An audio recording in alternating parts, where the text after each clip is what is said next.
Assalamualaikum warahmatullahi wabarakatuh.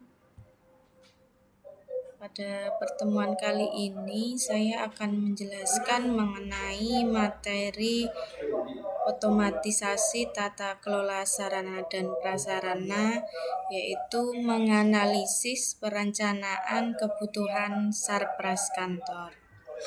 Untuk peta konsepnya yang akan kita pelajari, yang pertama perencanaan kebutuhan sarana dan prasarana kantor, kemudian analisis kebutuhan sarana dan prasarana, kemudian pengusulan sarana dan prasarana, bentuk-bentuk formulir rencana kebutuhan, dan kebutuhan sarana dan prasarana kantor.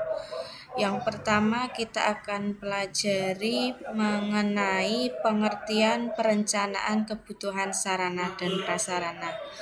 Pengertian perencanaan kebutuhan sarpras merupakan proses mempersiapkan suatu tindakan atau pelaksanaan dengan menetapkan langkah-langkah yang tepat untuk mencapai tujuan dengan memanfaatkan sumber daya secara tepat guna dan memaksimalkan setiap rangkaian proses pencapaian tujuan dalam sebuah kantor.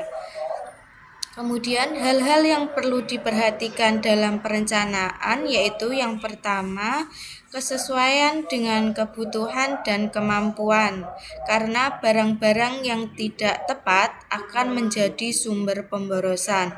Yang kedua, yaitu memperhatikan kesesuaian dengan jumlah dan tidak terlalu berlebihan ataupun kekurangan. Harus tepat jumlah. Kemudian yang ketiga, mutu yang selalu baik harus diperhatikan agar dapat dipergunakan secara efektif. Yang keempat, jenis alat atau barang yang diperlukan harus tepat dan dapat meningkatkan efisiensi kerja. Yang kedua, ada prosedur perencanaan kebutuhan sarana dan prasarana. Untuk prosedurnya, yang pertama kita harus menganalisis kebutuhan. Jadi masing-masing unit atau masing-masing ruang itu mempunyai kebutuhan yang berbeda. Makanya harus kita analisis dulu dalam kegiatan proses perencanaan ini. Gak bisa kita langsung membeli sejumlah barang tanpa tahu kebutuhan barang yang diperlukan. Kemudian yang kedua, menginventarisasi sarana dan prasarana yang ada. Yang ketiga, mengadakan seleksi. Yang keempat, menyediakan dana dan memberikan wewenang untuk melaksanakan tugas penyediaan sarana dan prasarana.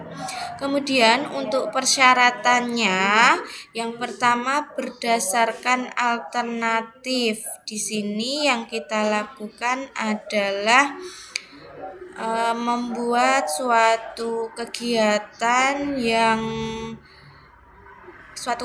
perencanaan kebutuhan sesuai dengan kebutuhan yang ada.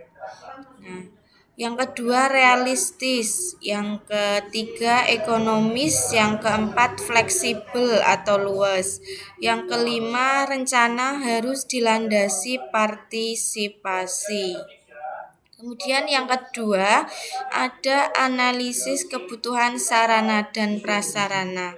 Kegiatan analisis ini yaitu suatu kegiatan mengamati dan mempelajari tentang apa saja yang menjadi kebutuhan sebuah instansi atau kantor pada masa sekarang dan di masa yang akan datang.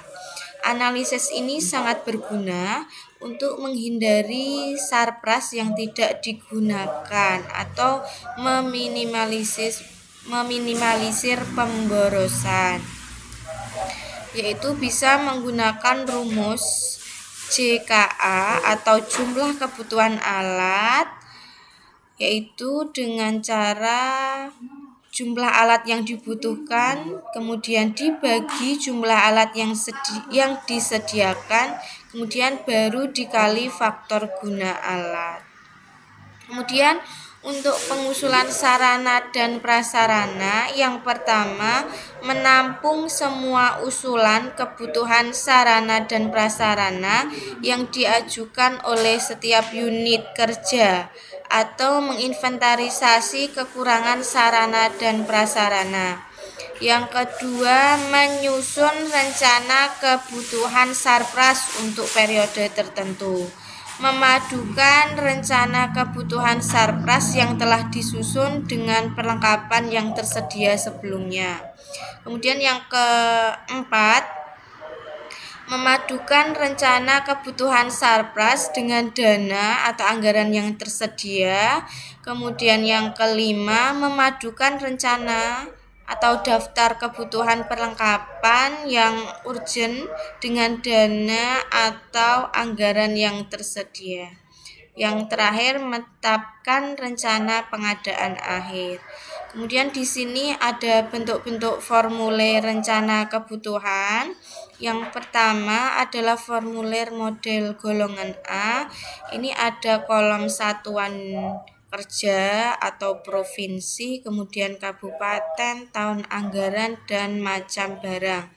Untuk satuan kerja atau unit, misalnya ini di SMK Negeri 1 Purwodadi, Provinsi Jawa Tengah, Kabupaten Grobogan atau Kota Purwodadi, tahun anggaran tahun 2022. Nah, macam barang yang diinginkan di sini misalnya ada ATK. Nah, di sini bisa ditulis macam-macam ATK.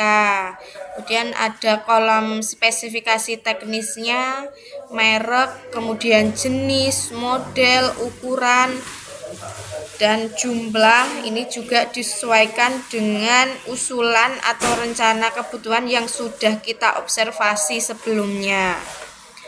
Di sini ada tanda tangan atau nama terang, yaitu yang menandatangani adalah bidang layanan pengadaan. Di sini ada formulir model golongan B, sama seperti yang model golongan A, cuman untuk yang model golongan B ini dikhususkan untuk jenis kendaraan.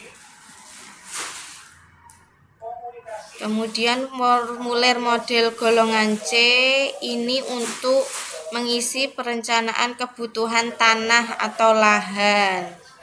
Kemudian untuk formulir model golongan D biasanya diisi oleh pegawai untuk merencanakan peralatan atau sarana yang dibutuhkan per unit kerjanya.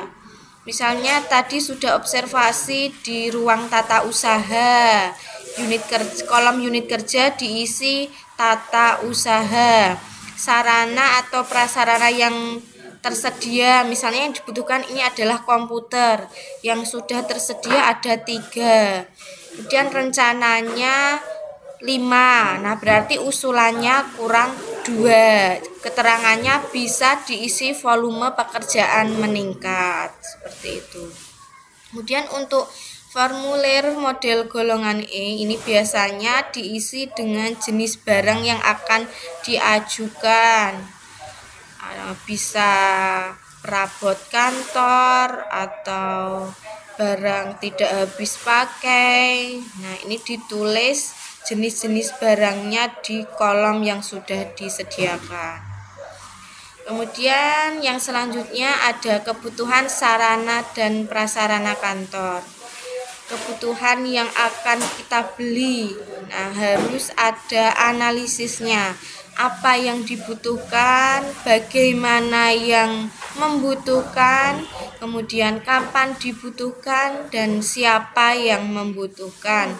Ketika kita membuat kebutuhan Sarpras harus tahu kebutuhannya apa aja, untuk siapa, kapan dibutuhkan, bagaimana membutuhkannya. Cukup sekian. untuk materi perencanaan kebutuhan sarana dan prasarana kantor. Wassalamualaikum warahmatullahi wabarakatuh.